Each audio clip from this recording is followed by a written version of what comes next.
Dan hari ini aku juga bertemu dengan Dr. Reza dan Dr. Mufid bahwa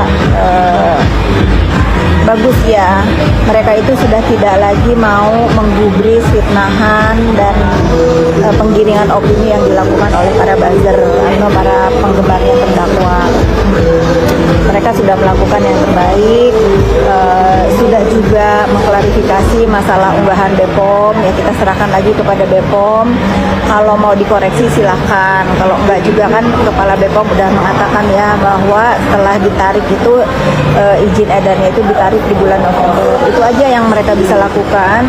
Jadi memang betul nih untuk penggemarnya dan pendukungnya Reza, jangan samanya berbalas pantun, saling bully, saling menghina, biarkan saja, kecuali memang membuat berita hoax terhadap jalannya bersih.